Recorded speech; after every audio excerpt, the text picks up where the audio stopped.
मौकी तो गलहिया हमरा जिए न देतो हे गे मैयो सुनना हे गे मैयो हे गे मैयो। डीजे ओम शंकर परसा खरभिंडा। अकेला छोड़ के हमरा ई मौगी रह जैतोगे बनल छौ बाप के जे धन लाके बह जैतोगे मुहे तोड़ देवे।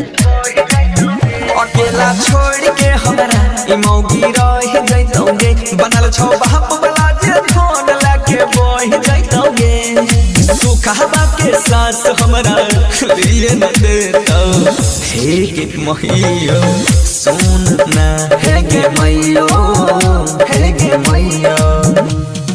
डीजे ओम शंकर परसा खरभिंडा।